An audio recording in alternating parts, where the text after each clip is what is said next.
Bahwa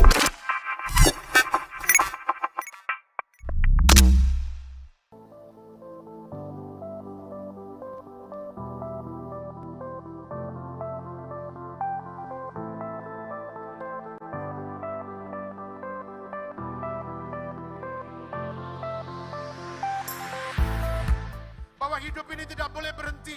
Kita harus tetap berjalan maju. Kita harus terus melanjutkan perjalanan ini. Apapun yang kita hadapi. Itulah sebabnya arahkan mata kita kepada Tuhan yang menyertai. Dan bukan kepada jalan yang sedang engkau lalui. Ada jalan-jalan sulit yang sedang engkau lalui. Ada kebutuhan-kebutuhan hidup yang belum terpenuhi pada hari-hari ini. Ada sakit-sakit yang sedang kita derita dan belum disembuhkan pada hari ini. Itulah jalan hidup kita. Tetapi pandanglah kepada Tuhan yang menyertai.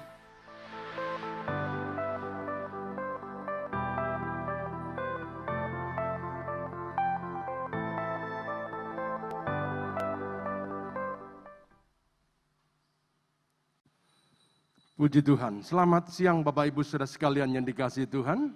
Senang sekali pagi hari ini kita ada di rumah Tuhan dan saatnya kita akan siapkan hati kita untuk kita belajar kebenaran firman Tuhan.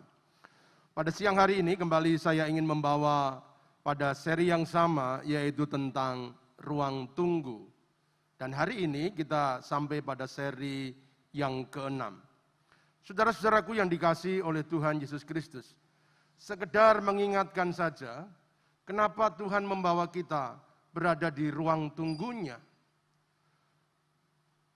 Ada beberapa alasan yang sudah kita pelajari. Yang pertama, kenapa Tuhan membawa kita untuk masuk ke ruang tunggu?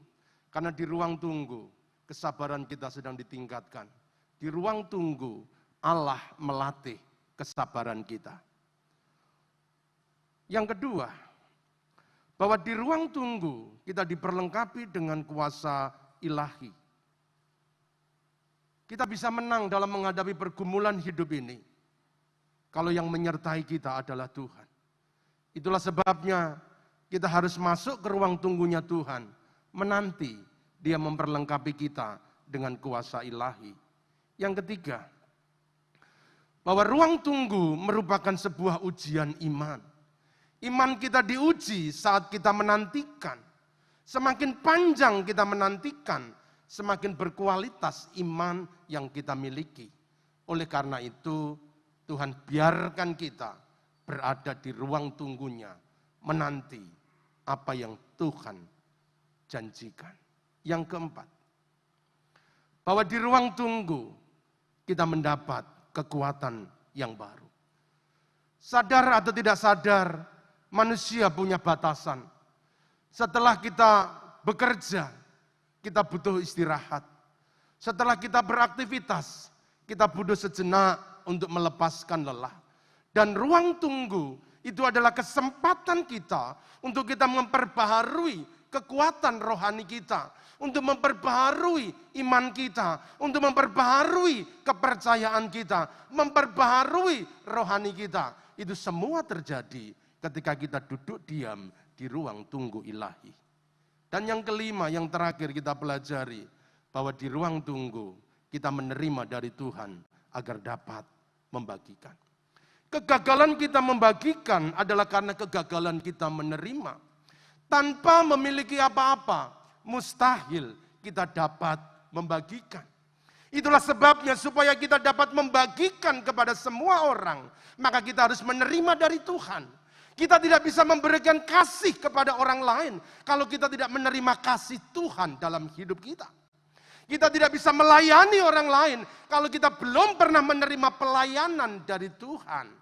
Mana mungkin kita bisa menyentuh orang kalau kita tidak pernah disentuh oleh Tuhan. Kita akan menjadi efektif untuk kita bisa menyentuh setiap orang kalau hidup kita sudah disentuh oleh Tuhan. Mustahil kita dapat mengubahkan orang lain kalau hidup kita tidak diubahkan oleh Tuhan. Oleh karena itu kita diam di ruang tunggu. Supaya Tuhan mengubahkan hidup kita. Ketika hidup kita berubah, maka kita baru dapat mengubahkan orang lain. Duduk diamlah di ruang tunggu. Bapak, Ibu, dan saudaraku yang dikasihi oleh Tuhan. Kadang-kadang menanti dengan diam itu lebih bernilai daripada kita bergerak tanpa arah dan tujuan. Oleh karena itu saya berharap setiap Bapak Ibu Saudara sekalian, setialah ada di ruang tunggunya Allah. Kadang-kadang memang melelahkan, kadang-kadang menjemukan, kadang-kadang membosankan. Hanya menanti. Kapan datangnya jawaban? Tapi di sanalah letak kekuatan. Tapi di sanalah letak pemulihan. Tapi di sanalah terdapat segala sesuatu yang engkau butuhkan. Dan hari ini kita akan belajar pada bagian yang ke-6. Kenapa Tuhan membawa kita masuk ke ruang tunggunya? Di ruang tunggu kita diam agar Tuhan yang berperang. Di ruang tunggu kita diam agar Tuhan yang berperang. Saudara-saudara, siapa yang gak pernah lelah? Hari demi hari kita berjuang. Hari demi hari kita berperang. Ada begitu banyak persoalan yang kita hadapi. Ada begitu banyak kebutuhan yang harus kita penuhi. Ada begitu banyak tantangan yang harus kita hadapi. Kita mengalami kelelahan. Dan tidak jarang, kadang-kadang kita bukan saja lelah, tetapi kita juga kalah. Karena kita berjuang sendirian. Kita mengandalkan kekuatan kita. Kita mengandalkan kemampuan kita. Kita pikir pengalaman kita cukup untuk mengatasi persoalan. Kita pikir pengetahuan kita cukup untuk menyelesaikan setiap persoalan. Tetapi apa yang terjadi? Pada akhirnya kita frustasi. Pada akhirnya kita kalah. Tetapi hari ini, mari kita belajar bersama-sama. Duduk diamlah di ruang tunggunya Tuhan. Kita yang diam. Biarkan Tuhan yang berperang. Kalau Tuhan yang berperang, maka tidak ada satu kuasa yang sanggup mengalahkannya. Kalau Tuhan yang sudah maju, maka tidak ada satu kekuatan yang dapat menghentikannya. Oleh karena itu belajarlah untuk menyadari Tuhan, kami terbatas. Tuhan, kami bukan segala-galanya. Kami akui kekuatan, kuasa hanya di tangan-Mu. Keluaran 14 ayat yang ke-14. Kita baca ayat ini bersama-sama. Keluaran 14 ayat yang ke-14. 1, 2, 3. Tuhan akan berperang untuk kamu dan kamu akan diam saja. Amin. Tuhan akan berperang untuk kamu dan kamu diam saja. Wah. Siapa yang gak mau hidup dalam keadaan yang demikian? Tuhan berperang untuk kamu dan kamu diam saja. Tetapi supaya Tuhan itu bisa berperang, maka kita harus bersedia untuk diam. Dan rasanya diam itu bukan pekerjaan yang gampang. Kalau saya minta saudara untuk diam saja 10 menit. Mampu? Jangan bergerak, jangan berkedip, jangan noleh, jangan obah. Diam saja 10 menit. Siapa yang bisa bertahan? Kita mau coba? 1, 2, 3. 10 menit, saudara tunggu.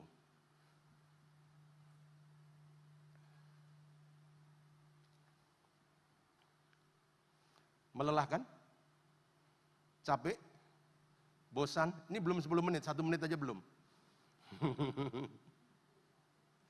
Nah saudara, kalau kita membaca dalam Keluaran pasal yang ke-14, maka saat itu bangsa Israel sedang keluar dari Mesir menuju ke tanah Kanaan. Ketika mereka sedang berjalan di padang gurun, maka dari belakang tiba-tiba Fir'aun dan pasukannya mengejar bangsa Israel. Dan ketahui bahwa ada orang yang mengejar dari belakang. Ada pasukan yang mengejar dari belakang. Maka mereka mulai mempercepat langkahnya. Supaya mereka tidak terkejar. Tetapi tidak pernah mereka ketahui bahwa perjalanan itu akan terhadang oleh Laut Merah. Ada Laut Teberau yang terbentang. Dan ketika tepat di depan Laut Teberau, maka mereka dalam keadaan yang terjepit. Tidak bisa maju, apalagi mundur. Ada musuh yang sedang menyerang. Mereka benar-benar terjepit. Maju berarti mereka tenggelam dan akan mati. Dan kalau mereka tetap diam diri, maka cepat atau lambat musuh akan datang dan membunuh mereka semua. Maju kena, mundur kena. Dalam keadaan yang terjepit seperti itu, Maka Musa sebagai pemimpin besar pada waktu itu, dalam ayat 13 dia katakan demikian, jangan takut, berdirilah tetap, diam, dan lihatlah keselamatan dari Tuhan yang akan diberikannya pada hari ini kepadamu. Sebab orang Mesir yang kamu lihat hari ini, tidak akan kamu lihat lagi untuk selama-lamanya. Saudara bisa bayangkan. Di tengah-tengah ketakutan, musuh terus bergerak, suara kereta, suara kuda, makin lama makin keras terdengar. Artinya bahwa makin lama akan makin dekat, kematian sudah dekat dalam keadaan yang demikian. Tapi Musa berkata, jangan takut, berdirilah tetap, dan lihatlah keselamatan yang dari Tuhan. Barangkali Israel bilang kepada Musa, Musa, kamu sehat? Kamu waras? Itu pasukan udah makin dekat. Depan ini laut, kita diam. Koit semua. Tetapi inilah yang Musa katakan. Jangan takut, berdirilah tetap. Dan lihatlah keselamatan yang dari Tuhan. Musa ingin memberikan sebuah pelajaran kepada bangsa Israel. Bahwa kemenangan-kemenangan dalam pertempuran tidak selalu ditentukan oleh kekuatan para pahlawan. Kemenangan-kemenangan dalam peperangan tidak ditentukan oleh hebatnya persenjataan. Tetapi kemenangan dalam pertempuran, kemenangan dalam pertandingan iman, itu ditentukan oleh sebuah keyakinan akan pertolongan kuasa Tuhan. Hanya mereka yang berani percaya dan diam bahwa Tuhan akan datang dan menolong. Mereka yang akan melihat kekuatan, kemenangan yang datang dari Tuhan. Itulah sebabnya dengan yakin dalam ayat yang ke-14 yang sudah kita baca. Musa berkata, Tuhan akan berperang ganti kamu. Dan kamu diam saja. Saudara-saudaraku, tidak mudah memiliki kehidupan iman yang seperti ini. Di tengah-tengah tantangan yang terjadi. Di tengah-tengah keadaan yang sangat menakutkan. Tetapi dia berkata, jangan takut, berdirilah tetap dan lihatlah keselamatan yang datang dari Tuhan. Diam, sebab Tuhan akan berperang untuk kamu. Dan apa yang terjadi? Kita lihat ayat yang ke-30 dan 31. Demikianlah pada hari itu Tuhan menyelamatkan orang Israel dari tangan orang Mesir. Dan orang Israel melihat orang Mesir mati terhantar di pantai laut. Ketika dilihat oleh orang Israel betapa besarnya perbuatan yang dilakukan Tuhan terhadap orang Mesir, maka takutlah bangsa itu kepada Tuhan. Mereka percaya kepada Tuhan dan kepada Musa hambanya. Saudara-saudaraku yang dikasihi oleh Tuhan Yesus Kristus. Inilah kebenaran yang akan kita pelajari pada siang hari ini. Mengapa Tuhan membawa kita masuk ke ruang tunggunya? Mengapa Tuhan menghantar kita untuk diam di bawah kakinya? Supaya kita diam dan mengizinkan Tuhan yang berperang.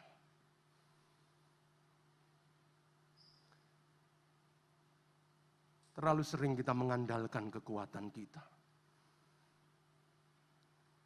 Berapa kali kegagalan-kegagalan dalam hidup ini. Ketidakmampuan kita untuk mengatasi satu persoalan kepada persoalan yang lain. Karena kita selalu mengandalkan kekuatan manusia. Tetapi hari ini, diamlah. Tuhan berperang ganti kamu. Saudara-saudaraku yang dikasihi oleh Tuhan, kunci kemenangan dalam pertandingan iman bukan terletak pada kekuatan manusiawi kita semata dan segala yang kita punya, tetapi oleh kuasa ilahi yang menyertai kita. Inilah kunci kemenangan iman kita. Kalau Tuhan bersama-sama dengan kita. Apakah kita sebagai anak-anak Tuhan menyadari akan kehadiran Tuhan dalam hidup kita? Apakah kita meyakini bahwa dalam segala sesuatu aktivitas yang kita lakukan dari hari lepas hari, bahwa Tuhan senantiasa menyertai? Kegagalan kita untuk meyakini akan penyertaan Tuhan, itu yang membuat kekalahan demi kekalahan di dalam hidup kita. Saudara-saudaraku yang dikasihi oleh Tuhan, kemenangan sejati bukan datang saat kita bertanding, tetapi saat kita duduk diam di ruang tunggu Allah dan menyerahkan sepenuhnya kepada kuasa dan kehendak Allah. Kalau saudara ingin melihat kemenangan yang sejati, hari ini mari kita belajar bersama-sama. Duduk diam di bawah kaki Tuhan. Serahkan sepenuhnya kepada kehendak dan kuasa Tuhan yang berperang ganti kita. Kalau Tuhan yang berperang, luar biasa. Tidak terkalahkan, tak tertandingi. Kalau Tuhan sudah maju, nggak ada yang bisa menghentikan langkahnya. Semua dilibas, semua disapu, semua dibabat habis. Kalau Tuhan yang sudah bergerak. Mau kita yang bergerak, Tuhan yang diam, atau pilih kita diam, Tuhan yang berperang. Kita terlalu sering banyak yang bergerak. Itulah sebabnya Tuhan hanya diam. Tapi hari ini, masuklah ke ruang tunggunya. Biarkan Tuhan yang berperang dan kita yang diam. Saudara-saudaraku yang dikasihi oleh Tuhan, ketahuilah bahwa segala sesuatu yang terjadi di alam natural itu selalu ditentukan semua yang terjadi di alam supranatural. Semua yang kita lihat di alam-alam nyata itu semua terjadi dimulai dari alam yang kasat mata. Yang kita lihat selalu diawali dari apa yang tidak kita lihat. Ini kebenaran yang kita mau pelajari. Kenapa kita harus duduk diam? Karena alam kita, keseharian kita, itu dipengaruhi oleh alam supranatural. Kehidupan kita hari lepas hari, itu dibentuk dan ditentukan oleh kekuatan supranatural. Kalau saudara ingin menjalani hari-hari ini dengan berkemenangan, maka saudara harus memenangkan pertandingan di alam supranatural. Kalau di alam supranatural kita belum menikmati kemenangan, itulah sebabnya hari-hari yang kita jalani terasa berat. Tantangan selalu datang dan kita selalu dikalahkan. Tapi hari ini mari kita akan belajar bersama-sama. Kenapa kita duduk diam? Karena yang tak terlihat itu menentukan yang kelihatan. Semua yang kelihatan itu rapuh. Semua yang kelihatan itu lemah. Semua yang kelihatan itu terbatas. Tetapi yang tak kelihatan itu tidak terbatas. Itu kuat, itu kokoh, itu teguh. Oleh karena itu pengejaran kita, segala upaya yang seharusnya pertama-tama kita lakukan adalah mengejar hal-hal yang supranatural, hal-hal yang kasat mata, perkara-perkara yang tidak terlihat, itu seharusnya yang utama, karena itu yang menentukan apa yang terlihat. Yang saudara dapatkan dalam keseharian, itu ditentukan dimulai dari hal-hal yang tidak engkau lihat. Saudara-saudaraku yang dikasihi oleh Tuhan Yesus Kristus. Perhatikan, saya punya gambar ini untuk menjelaskan ini kepada saudara. Gedung yang sangat tinggi. Kita hanya melihat tingginya gedung. Megah, mewah, luar biasa. Tetapi saudara tahu di mana letak kekuatannya. Kekuatan gedung yang tinggi bukan kepada bangunannya yang megah, tetapi pada pondasinya yang tidak kelihatan. Percuma gedung dibangun tinggi kalau dia punya pondasi rapuh. Tidak perlu menunggu sebulan, beberapa hari dia akan roboh. Saudara bisa paham? Yang tidak kelihatan itu menentukan yang kelihatan. Lihat juga pohon. Pohon yang besar. Dia mampu bertahan dari goncangan badai. Dia mampu bertahan dari segala angin yang menerpanya. Bukan karena besarnya batang yang dia miliki. Bukan karena rimbunnya daun yang dia miliki. Tetapi karena dia memiliki akar yang menancap ke dalam. Semakin dalam akar menancap ke bumi, maka semakin kuat pohon itu berdiri. Yang tidak kelihatan, itu menentukan yang kelihatan.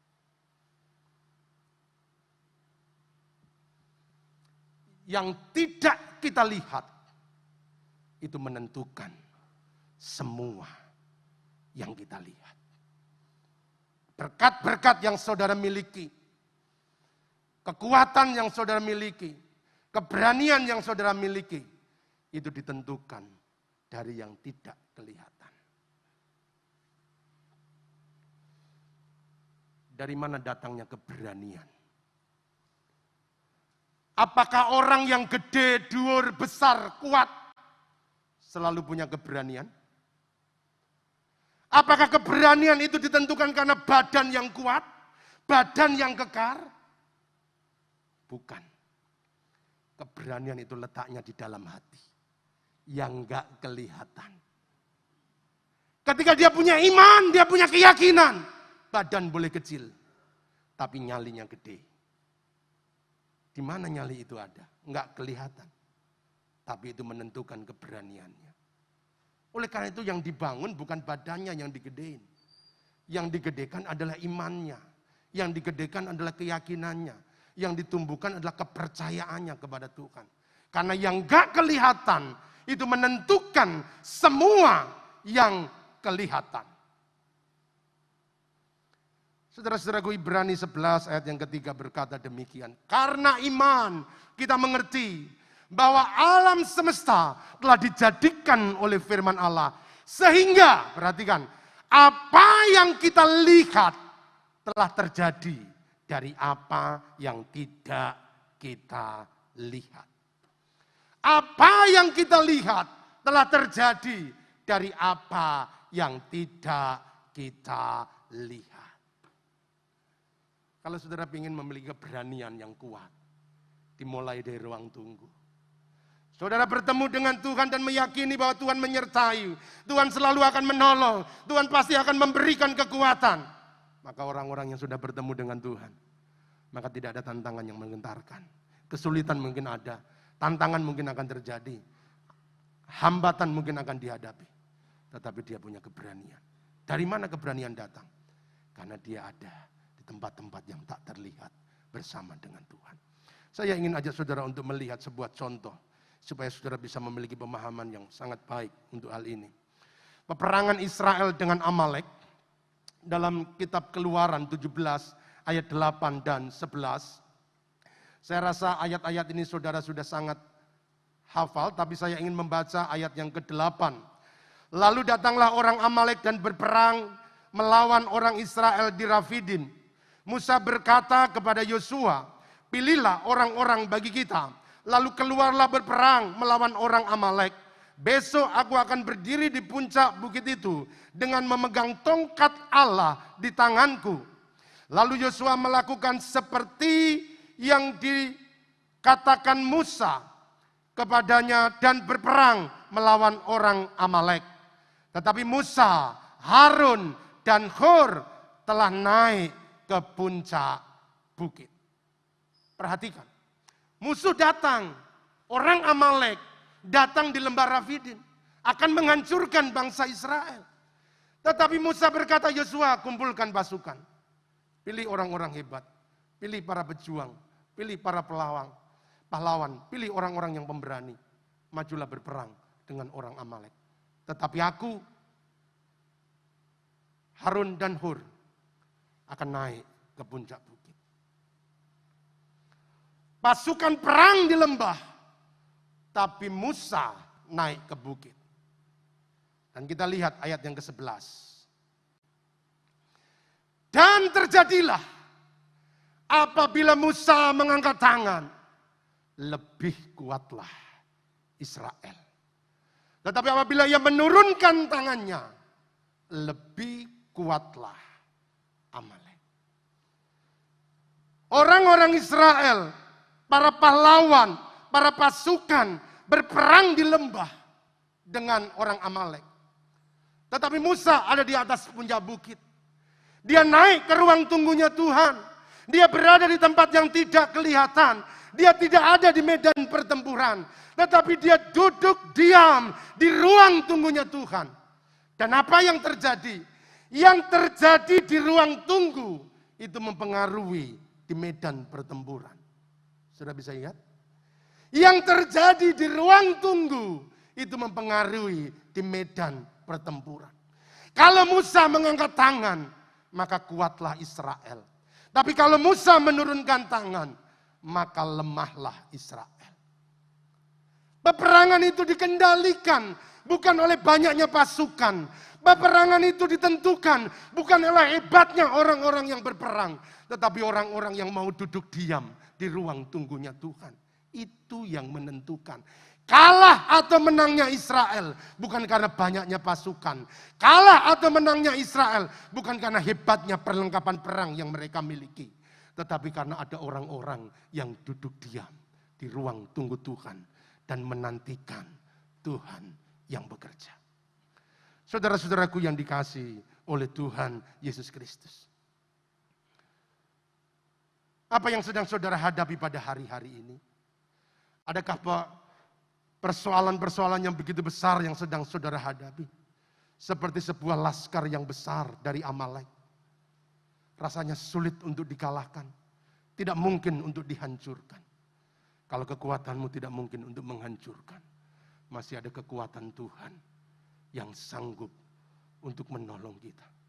Bertindaklah seperti Musa, Harun dan Hur. Masuk di ruang tunggu Tuhan. Engkau diam. Tuhan yang perang. Yakobus berkata demikian. Doa orang benar. Bila dengan yakin didoakan, sangat besar kuasanya. Doa orang benar, bila dengan yakin didoakan, sangat besar kuasanya. Doa-doa kitalah yang menjadi penentu hidup kita. Bukan karena hebatnya kekuatan kita. Saudara ketahuilah, saya mau sampaikan ini. Untuk mengakhiri karena waktunya rupanya sudah habis. Doa itu adalah alat pemukul musuh. Bekerja, melayani adalah tindakan untuk mengumpulkan jarahan. Perhatikan. Di mana musuh dipukul? Ketika Musa, Harun dan Hur ada di atas bukit. Dia berdoa dan musuh dipukul. Kalau dia angkat tangan, maka kuatlah Israel. Kalau dia turun tangan, maka kuatlah Amalek. Yang ada di ruang tunggu, itu yang menentukan. Tapi mereka yang berperang, hanya menjarah, hanya mengumpulkan, hanya menawan, hanya mengumpulkan semua barang jarahan. Saudara-saudaraku yang dikasihi oleh Tuhan Yesus Kristus. Itulah sebabnya, mari kalahkan musuh-musuhmu, bukan dengan tanganmu. Kalahkan musuh-musuhmu bukan dengan omonganmu. Tetapi kalahkan musuhmu dengan lututmu. Ketika engkau ada di ruang tunggu, maka musuh-musuh itu akan terpukul. Doa itu adalah alat memukul musuh. Tetapi kalau bekerja, melayani, tindakan untuk mengumpulkan jarahan. Itulah sebabnya sebelum pergi bekerja, pastikan saudara sedang menantikan. Mengoyak hadirat Tuhan supaya berkatnya itu dicurahkan. Ya, koyak hadirat Tuhan supaya pemulihan terjadi. Supaya berkat-berkat Tuhan saudara alami. Bukan usaha. Alkitab berkata, berkat Tuhanlah yang menjadikan kaya. Susah payah tidak menambahinya. Kalau Tuhan tidak memberkati, maka usaha kerja keras pun akan menjadi sia-sia. Tetapi kalau Tuhan memberkati, maka apapun yang saudara sentuh, itu akan berlipat kali ganda.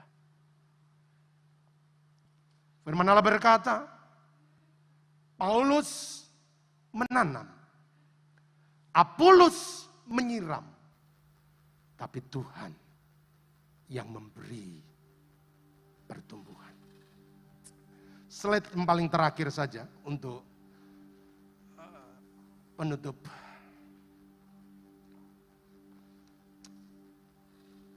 Adalah baik menanti dengan diam pertolongan Tuhan. Apa yang sedang saudara nantikan pada hari-hari ini? Saudara butuh lawatan Tuhan supaya keluargamu diubahkan. Saudara butuh kekuatan baru untuk kau bisa menghadapi semua tantangan. Mazmur 46 ayat yang ke-11, diamlah dan ketahuilah, akulah Allah. Kenapa kita gagal untuk melihat Tuhan? Karena kita nggak pernah meneduhkan hati kita. Saudara sadar, kenapa iblis selalu membuat kegoncangan di bumi ini? 2 tahun ini kita digoncang dengan COVID. Semua orang kalang kabut, semua orang takut, semua orang khawatir. Dan di tengah-tengah ketakutan, kekhawatiran, maka tujuan setan cuma satu, supaya orang gak lihat Tuhan. Kalau orang-orang tenang, duduk diam di kaki Tuhan, mereka akan tahu bahwa kita punya Tuhan yang besar. Kita punya Tuhan yang berkuasa. Kita punya Tuhan yang sanggup untuk melawat. Kita punya Tuhan yang sanggup untuk memulihkan. Tapi sayangnya kita terlalu khawatir. Kita terlalu takut, kita cemas. Sehingga kita tidak pernah tahu bahwa ada Tuhan yang menyertai kita. Diamlah dan ketahuilah, akulah Tuhan. Tiada yang seperti Engkau.